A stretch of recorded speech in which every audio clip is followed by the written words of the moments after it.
আমরা যারা কুরবানি করব, কুরবানির জন্য কিছু গুরুত্বপূর্ণ কিছু বিষয় আপনাদের সামনে বলবো। আমরা অনেকেই প্রশ্ন করেন যে হুজুর কুরবানি দেব, কুরবানির পশু ধরেন একটা অনেক সময় যে দেখা গেল কতদিন বয়স, কি পরিমাণ বয়স হলে পরে কুরবানি দেব। বকরি যদি এক বছর না হয়, একটু কম হয়, কুরবানি দেওয়া যাবে কিনা, অথবা গরুর দেখতে অনেক বড়, 1 বছরের গরু, 1.5 বছরের গরু অনেক বড় হয়ে গেছে দেখতে, এখন তো অনেকগুলো ঔষধ বিভিন্ন কিছু ব্যবহার করে 1.5 বছরের গরু দেখা যায় 5 বছরের গরুর মতো, তাহলে এই গরুটা কি কুরবানি দেওয়া যাবে কিনা, এই ধরনের অনেক প্রশ্ন আসে। রাসূল করিম সাল্লাল্লাহু আলাইহি ওয়াসাল্লাম আমাদেরকে যে গাইডলাইন দিয়েছেন আমি সংক্ষেপে বলছি। ধরেন আপনি গরু, মহিষ, এগুলো গৃহপালিত জন্তু যেগুলো, এইগুলো কুরবানি দিবেন, এগুলোর ক্ষেত্রে গরু, মহিষ এগুলোর ক্ষেত্রে বয়স হবে 2 বছর। কয় বছর? 2 বছর পূর্ণ হতে হবে। 2 বছর পূর্ণ যদি বয়স্ক হয়, এখন এই 2 বছর পূর্ণ বয়স্ক হলে পরে এই কুরবানি আপনি দিতে পারবেন। এখন প্রশ্ন আসে, আমরা কুরবানির বাজারে যাওয়ার পরেই প্রথমে কি দেখি? দাঁত দেখি না আমরা? দাঁত দেখি। তো দাঁত দেখি, এখন কোনো আপনার ঘরের একটা গরু 2 বছরের উপরে হয়ে গেছে কিন্তু দাঁত ওঠে নাই, 2 বছরের উপরে হয়ে গেছে কিন্তু কি উঠে নাই। গতকালকে আমাকে একজন আমার বাসা পর্যন্ত গিয়েছেন যে হুজুর এমন যদি হয় দাঁত উঠে নাই, তাহলে 2 বছরের উপরে শিওর আমি আছি, বয়স 2 বছরের উপরে হয়েছে, তাহলে কি কুরবানি দেওয়া যাবে? হ্যাঁ, গরুর বয়স যদি 2 বছরের উপরে হয়ে যায়, দাঁত যদি না উঠে, তাও কি করা যাবে? কুরবানি দেওয়া যাবে, কুরবানি দেওয়া যাবে। তবে নরমালি যে গরুর বয়স 2 বছর হয়ে যায়, বছরে একটা দাঁত, ওই যে আমরা 2টা বিশেষ দাঁত আছে, এই বিশেষ দাঁতগুলো 2 বছর হলে পরেই 2টা দাঁত ওঠে নরমালি। এই জন্য শিওর হওয়ার জন্য আমরা বাজারে থেকে যখন আপনি কিনেন আমরা দেখেই শিওর, কারণ অনেক সময় আছে যারা বিক্রেতা অনেক সময় এখানে গোপন বয়সও গোপন করে, এই জন্য আপনি দাঁত দেখে কিনবেন। কিন্তু আপনার ঘরের গরু বাচ্চা এটা বড় হয়েছে, 2 বছরের উপর হয়েছে, আপনি শিওর, আপনার সব কিছু কনফার্ম, তাহলে দাঁত না উঠলেও আপনি কি দিতে পারবেন? কুরবানি দিতে পারবেন।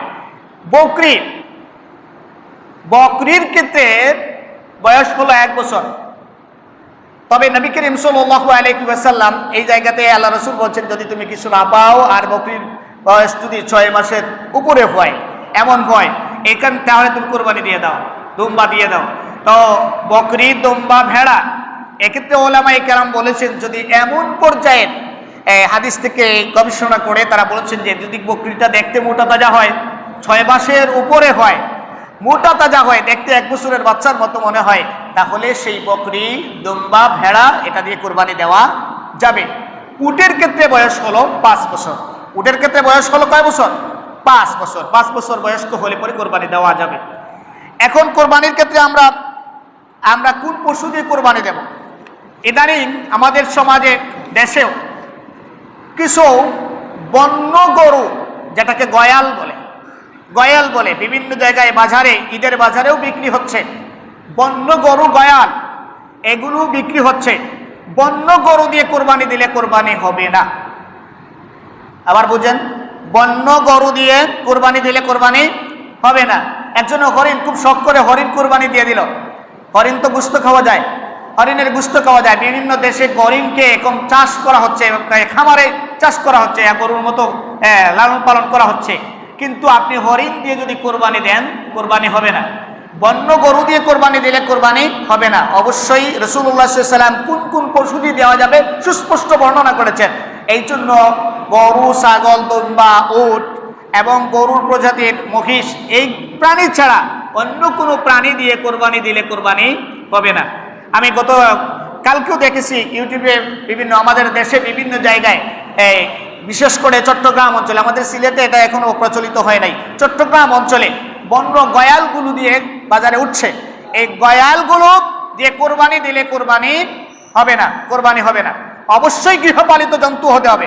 এটা গৃহপালিত জন্তু না, এটা বন্য গরু, এগুলো দিয়ে কোরবানি দেওয়া যাবে না।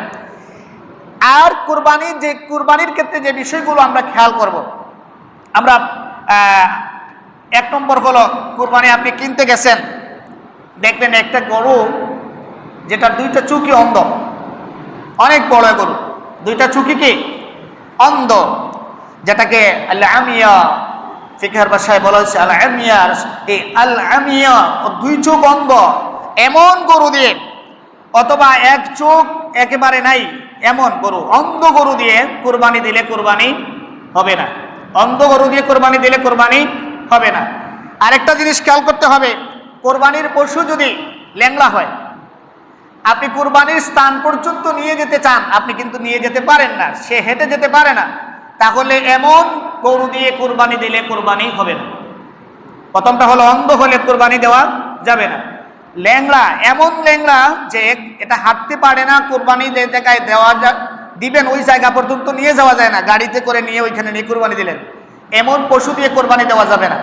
অসুস্থ কোনো প্রাণী, যে প্রাণীটা অসুস্থ, মারাত্মক অসুস্থ, এই অসুস্থ প্রাণী দিয়ে কুরবানি দিলে কুরবানি হবে না। একেবারে জীর্ণ শীর্ণ, কিছুই নাই, একেবারে দুর্বল একটা জীর্ণ শীর্ণ এমন প্রাণী দিয়ে কুরবানি দিলে কুরবানি হবে না। এগুলো কুরবানি আমরা তো গোশত খাওয়ার জন্য না, আল্লাহর কাছে পছন্দনীয় জিনিস, আপনি পছন্দনীয় জিনিস, চয়েসফুল জিনিস আল্লাহর রাস্তায় কুরবানি করবেন। এই জিনিসগুলো আমরা কি করব, খেয়াল করব। কোন দাঁতের প্রশ্ন বলছি যে দাঁত যদি উঠে নাই, বয়স হয়ে গেছে, কোরবানি দেওয়া যাবে। কিন্তু একটা প্রাণীর, একটা গরুর দাঁত উঠেছে, কিন্তু বয়স হতে হতে হতে দাঁত সব পড়ে গেছে, বয়স হতে হতে সব দাঁত কি হয়ে গেছে, পড়ে গেছে। এখন এই গরু দিয়ে কুরবানি দেওয়া যাবে কিনা? না, এই গরু দিয়ে কুরবানি দেওয়া যাবে। যে গরুর সবগুলো দাঁত পড়ে গেছে, এখন আর চিবিয়ে খাইতে পারে না, দাঁত দিয়ে ধরেন কয়েকটা দাঁত আছে যে দাঁতগুলো দিয়ে চিবিয়ে খাইতে পারে, এমন যদি গরু হয় তাহলে সেই গরু দিয়ে কুরবানি দেওয়া যাবে। কিন্তু সবগুলো দাঁত পড়ে গেছে, এখন আর সে খাবারটা চিবিয়ে খাইতে পারে না, এমন গরু হলে সেই গরু দিয়ে কুরবানি দেওয়া যাবে না, বৈধ হবে না। এটুকু খেয়াল রাখতে হবে। প্রশ্ন অনেকে করেন যে হুজুর গরুটা কুরবানি দিব, শিং নাই, শিং নাই, এই গরু দিয়ে কুরবানি দেওয়া যাবে কিনা? শিং ভেঙে গেছে একটা, এই গরু দিয়ে কুরবানি দেওয়া যাবে কিনা? শিং যদি কোনো প্রাণীর, কোনো গরুর মূলের থেকে কোনো শিংই ছিল না, অনেকটা এক লেভেল থাকে, এই ধরনের গরু কুরবানি দেওয়া যাবে, এই ধরনের গরু কুরবানি দেওয়া যাবে। আমরা অনেকেই আছি বাজারে গিয়ে, তোমার গরু খুব সুন্দর, শিং নাই, তোমার গরু দিয়ে কুরবানি হবে না, অনেকে আছে মনে করে এমন না। শিং যদি না থাকে, জন্ম থেকেই আপনি এটা লেভেল, শিং নাই, এই গরু দিয়ে কুরবানি দেওয়া যাবে।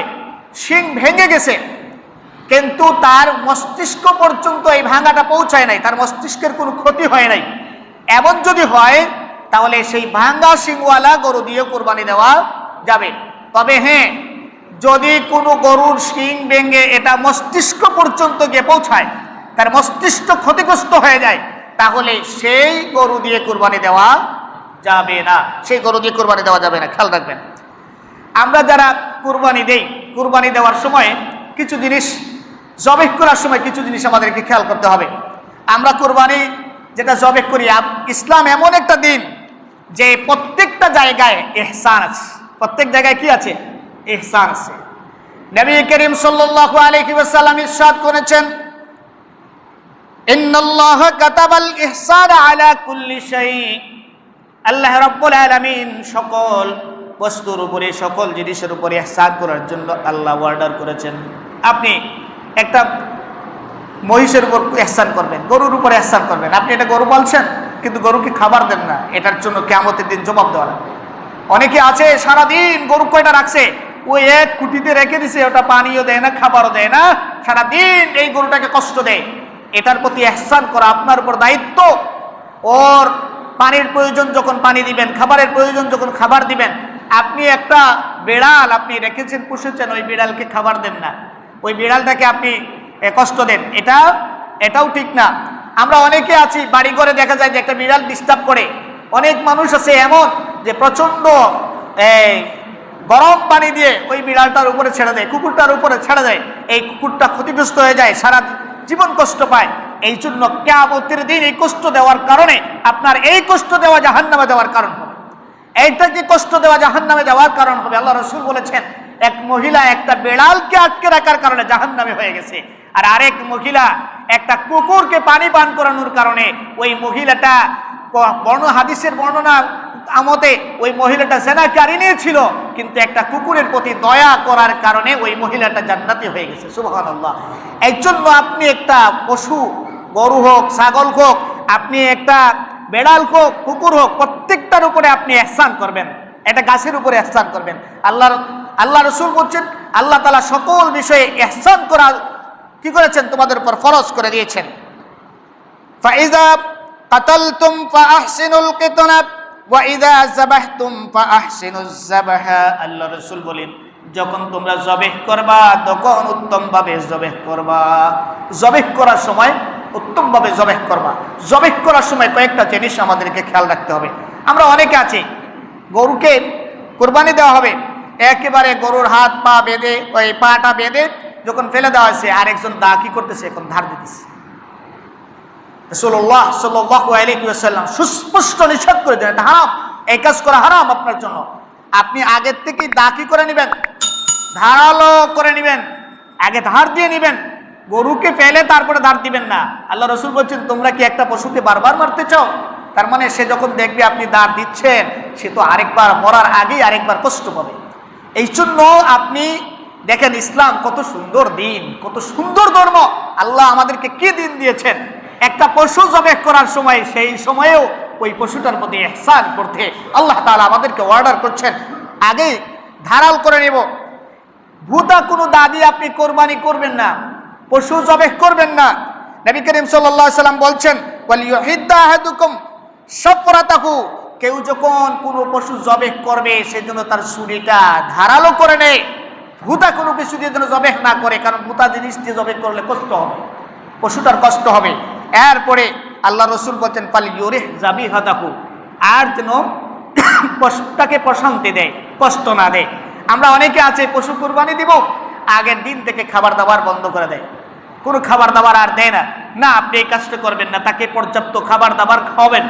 খাবার দাবার খাওয়ানোর পরে কুরবানির সময় মতো তাকে কুরবানি করবেন। আগে ধারালো করে নেবেন, ছুরিটা ধারালো করে নেবেন, তার পা বেঁধে নিয়ে আপনি কুরবানিতে নিয়ে যাবেন, ধারালো ছুরি দিয়ে কুরবানি করবেন। কুরবানিতে জবেহ করার সময় আমাদেরকে খেয়াল রাখতে হবে যে জিনিসগুলো খুবই কেয়ারফুলি আমাদেরকে লক্ষ্য করতে হবে। জবেহ যখন করব, যে জিনিসগুলো না করলে আমরা যদি এইভাবে জবেহ না করি আমাদের জবেহটা হবে না।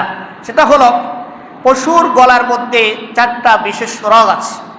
একটা হলো খাদ্যনালী, একটা হচ্ছে শ্বাসনালী, আর দুই পার্শ্বে 2টা শাহ রগ, যেটাকে আমরা বলি শাহ রগ বলি। খাদ্যনালী, শ্বাসনালী আর 2টা শাহ রগ। কুরবানি যখন আপনি জবেহ করবেন আপনাকে অবশ্যই এই 4টা রগ কাটা লাগবে। শ্বাসনালী কাটা লাগবে, তারপরে খাদ্যনালী কাটা লাগবে, তারপরে দুই দিকের 2টা শাহ রগ আপনাকে কাটতে হবে কুরবানির সময়। খেয়াল করে আপনাকে এইভাবে কুরবানি করতে হবে। হ্যাঁ, আপনি যখন কুরবানি করবেন আপনি হয়তো দেখা গেছে যে একজন কুরবানি দিচ্ছে, উনি পারছেন না, আরেকজন সহযোগিতা করছেন, কিন্তু যিনি সহযোগিতা করবেন তিনিও পড়বেন বিসমিল্লাহি আল্লাহু আকবার, তিনিও পড়বেন। আপনিও যখন যিনি সহযোগিতা করছেন তিনিও পড়বেন কি বিসমিল্লাহি আল্লাহু আকবার। অনেক সময় আছে যে কুরবানি করতে যায় দেখা গেছে অনেক বড় একটা গরু একজন কাটতে যায় পারতেছে না, উনি বিসমিল্লাহি আল্লাহু আকবার বলে শুরু করেছেন। আপনি যদি দেখা যায় একজন কসাই এক সহযোগিতা করতেছে পরে ওই জায়গায় সেও বলবে কি বিসমিল্লাহি আল্লাহু আকবার বলে কুরবানিটা করবে। এই জবেহ করার সময় এই জিনিসগুলো খেয়াল রাখতে হবে।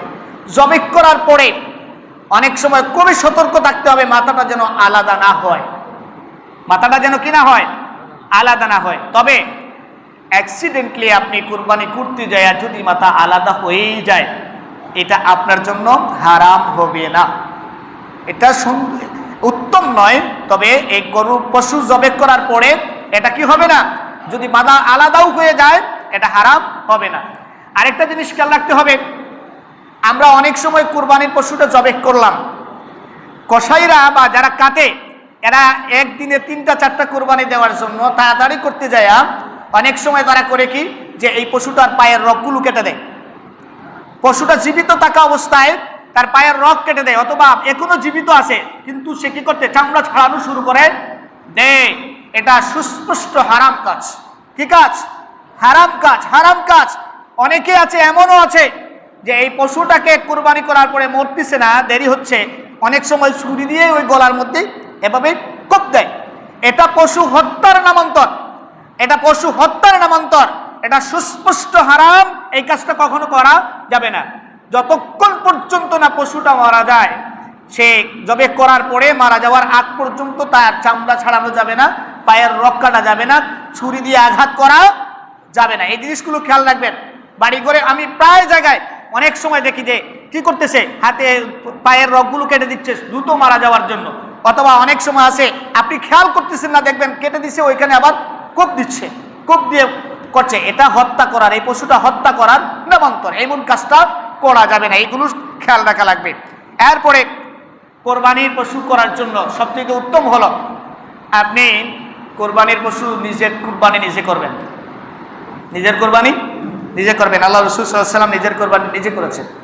আপনি কোরবানি যখন করবেন, এটা তো অনেকে মনে করি যে আমরা কি দোয়া পড়বো, এটা করার সময় কি করব। তো এটা আপনার জন্য প্রথম কথা হলো, আপনি যখন কোরবানি করবেন আপনি পড়বেন বিসমিল্লাহি আল্লাহু আকবার, বিসমিল্লাহি আল্লাহু আকবার। শুধু আপনি যদি এতটুকুন পড়ে, আল্লাহ আমার পক্ষ থেকে তুমি এটা কবুল করো, আরবিতে আপনি এটা বলতে পারলেন আল্লাহুম্মা মিনকা ওয়া লাক, আল্লাহুম্মা তাকাব্বাল মিন্নি, এগুলো আপনি যদি বলতেও না পারেন, আপনি মনে যদি বাংলায়ও বলেন আল্লাহ আমার পক্ষ থেকে এটা কোরবানি, বিসমিল্লাহি আল্লাহু আকবার, আপনি কোরবানি করে দেবেন, এটা হলো উত্তম। এখন আপনি আরেকজনকে দিয়ে কোরবানি করাবেন। আপনি আপনি মনে করলেন যে আমি বিশুদ্ধভাবে করতে পারবো না, কাটতে পারবো না সবগুলো, অথবা আমি একজন ভালো নেককার মানুষ দিয়ে কোরবানিটা করাবো, একজন আলেম দিয়ে করাবো, আপনি কোরবানি করাবেন। আমি আগেও কত বড় বলেছি, আপনি এই জন্য ওই কোরবানি চিঠি দিলেন, ওনাকে বলে যে আমি কোরবানি দিলাম, ওনাকে কিছু গোশত দিয়ে দিব, হবে না। যিনি কোরবানি কেটে দিবেন ওনাকে আমি মাথাটা দিয়ে দিব। অনেক জায়গায় অনেক এলাকায় এমন আছে যে যিনি কোরবানি জবে করেন ওনার মাথা, না, এটা হবে না। আপনি কোরবানির জন্য পারিশ্রমিক আপনি দিতে পারেন, যিনি করবেন তাকে পারিশ্রমিক দিবেন, এটা জায়েজ আছে। অনেকে আবার এই জায়গাতে এই সময় আসলে কোরবানি করে দিচ্ছেন সোয়াবের কাজ, পারিশ্রমিক নেবেন কেন, এটা জায়েজ নাই। যিনি কোরবানি আপনার করে দিবেন, জবে করে দিবেন, উনি যদি পারিশ্রমিক, ওনার যে পারিশ্রমিক এটা আপনার কাছ থেকে ডিমান্ড করে নিতে পারবে, এটা জায়েজ। আপনার কাজ উনি করে দিচ্ছে। একজন যে কোরবানিটা আপনার কেটে চামড়া ছালিয়ে দিল, আপনি ওনাকে টাকা দেন না, তো যিনি জবেক করে দিল উনি তো আলাদা একটা কাজ করে দিচ্ছে আপনাকে, আপনি কোরবানি করতে পারছেন। আমরা বলি আপনি করেন, আপনি না করে আমাকে দিয়ে করাবেন, আপনি আমাকে অবশ্যই পারিশ্রমিক দিবেন। একজন আলেমকে দিয়ে, একজন ইমাম সাহেবকে দিয়ে, একজন মুয়াজ্জিন সাহেবকে দিয়ে করাবেন, উপযুক্ত সম্মানী দিবেন। ঈদের দিনে আপনার বাড়ি বাড়ি গিয়ে আপনার ওটা জবেক করে দিচ্ছে, ওনার কাজ কাম ছেড়ে দিয়ে আপনি এটা উপযুক্ত সম্মানী দিবেন, এটা জায়েজ। আরেকটা জিনিস হলো, আমরা এই কুরবানির গোশত বন্টনের সময় বাড়ি করে অনেকে আছে যে 3-4 জনকে দিয়ে আমরা কুরবানির গোশত টুস্ত করলাম, উনাকে কুরবানির গোশত থেকে একটু ওনারও হিসেব থাকে যে আমি কুরবানিটা দিলে আমাকে একটু গোশত বেশি দিবে, আর আপনি মনে মনে করলেন ওনাকে তো গোশত দিব, সবাইকে যতটুকুন দিব ওনাকে 3 গুণ 4 গুণ বাড়িয়ে দিব, একটু বেশি করে দিয়ে দিব, আর আমার গরুটা কেটে দিবে। এইভাবে যদি আপনি করেন, আপনি কুরবানির গোশত থেকে তাকে পারিশ্রমিক দেন, আপনার কুরবানি কবুল হবে না। খেয়াল রাখবেন, আপনার এই জায়গায় আপনি ওনাকে আলাদাভাবে পারিশ্রমিক দিবেন। পারিশ্রমিক দেওয়ার পরে আপনি যদি মনে হয় এখন আমি এক অংশের জায়গায় 5 অংশ দিতে চাই, মন থেকে দিতে চাই, যে আমার বাড়িতে ওই মানুষটা আমার বাড়িতে গরু কাটতে যাইয়া ওই কাজগুলো করছে, আর কারো বাড়িতে যাইতেও পারে নাই, অন্য কোনো জায়গায় যাইতে পারে নাই, তো অন্য জায়গায় গেলে আরো কিছু অংশ পাইতো, তো আমি একটু গরিব মানুষ, আমি তাকে আরো কিছু বাড়িয়ে দিলাম, এটা জায়েজ আছে। কিন্তু তাকে অবশ্যই তার কাজের পারিশ্রমিক আলাদাভাবে দিতে হবে। চামড়া, যেটা এই চামড়া দিয়ে মসজিদ, মাদ্রাসা এই ধরনের কোনো জায়গায় দান করা জায়েজ নেই। আপনি এটা কোনো গরিব মিসকিনকে মালিক বানিয়ে দিবেন। নিজে যদি এই চামড়াকে এটাকে আপনি ভালোভাবে দাবাগত করে এটাকে আপনি নিজে ব্যবহার করেন, ব্যবহারও করতে পারবেন। আর যদি দান করেন, গরিব মিসকিন এদের মধ্যে দান করে দিবেন। কোনো মাদ্রাসা যদি জানেন সুস্পষ্ট আলাদাভাবে গরিব মিসকিনের আলাদা ফান্ড আছে এবং এরা স্বচ্ছভাবে এই ফান্ডে এগুলো খরচ করে, তাহলে ওই জায়গায় দিবেন। ম্যাক্সিমাম জায়গায় অস্বচ্ছতা আছে, সবগুলো টাকা বলে গরিবদের নিয়ে সব এক জায়গায় করে খরচ করে, এই অস্বচ্ছ জায়গায় কখনো দিবেন না। আপনারটা আদায় হওয়ার জন্য আপনাকে খেয়াল রাখতে হবে। স্বচ্ছ জায়গা, আপনি জানেন এই জায়গায় স্বচ্ছভাবে আলাদা গরিব মিসকিনের ফান্ড আছে, এরা এই ফান্ড অন্য জায়গায় সংমিশ্রণ করে না, এই জায়গাতে আপনি দান করতে পারেন। আর নিজেদের এলাকায় যদি এমন হয় যে আমরা সবগুলো এক জায়গায় একত্রিত করব, সব টাকা একত্রিত করে আমাদের এলাকার গরিব মিসকিনদের মধ্যে যারা উপযুক্ত এদের মধ্যে আমরা এই টাকাগুলো বন্টন করে দেব, সবচেয়ে উত্তম হয়। এবং এটা তো আলহামদুলিল্লাহ এই এলাকায় এটা এস্টাবলিশড আছে, আলহামদুলিল্লাহ। এইভাবে উপযুক্ত জায়গায় সবগুলো টাকা একত্রিত করে আমরা উপযুক্ত যারা পাওনাদার এদের মধ্যে আমরা কি করে দেব, বন্টন করে দেব। আল্লাহ সুবহানাহু ওয়া তাআলা আমাদের কুরবানির রক্ত মাংস এগুলো আল্লাহর কাছে পৌঁছায় না, আল্লাহর কাছে পৌঁছায় তাকওয়া। আমরা আল্লাহর জন্য দিলাম কিনা। কেউ কুরবানি দেওয়ার জন্য যে বড় একটা কুরবানি দিচ্ছেন, একেবারে মালা টালা পরাইয়া চুরি বাজার প্রদক্ষিণ করবেন না, কোটি টাকা দিয়ে কুরবানি দিবেন, লাভ হবে না। আমি খুব স্পষ্ট বলছি, এগুলো যদি রিয়াজ সবার জন্য হয়, তো আপনি মানুষকে দেখাইবার জন্য করলে মানুষই দেখবে, আল্লাহটা পৌঁছাবে না আল্লাহর কাছে। একজন হয়তো এমন আছে 5,000 টাকা 3,000 টাকা দিয়ে ছোট্ট একটা বকরি দিয়েছে খুব গোপনে গোপনে আল্লাহর সন্তুষ্টির জন্য, আরেকজন 3 লক্ষ টাকা 20 লক্ষ টাকা 3 কোটি টাকা দিয়ে কুরবানি দিয়েছে, কিন্তু লোক দেখাইবার জন্য। ওই 3,000 টাকার কুরবানি 3 কোটি টাকার কুরবানির চাইতেও দামি। ওই 3,000 টাকার কুরবানি আল্লাহর কাছে মকবুল, 3 কোটি টাকা খরচ করে মানুষ দেখাইবার জন্য যে কুরবানি হবে ওই কুরবানিটা মকবুল হবে না। আল্লাহ তাআলা আমাদেরকে সহি শুদ্ধভাবে মাসআলাগুলো জেনে কুরবানি করার তৌফিক আল্লাহ তাআলা আমাদের সবাইকে দান করুন, আমিন। ওয়া আখিরু দা'ওয়ানা আনিল হামদুলিল্লাহি রাব্বিল আলামিন। আসসালামু আলাইকুম ওয়া রাহমাতুল্লাহি ওয়া বারাকাতুহু।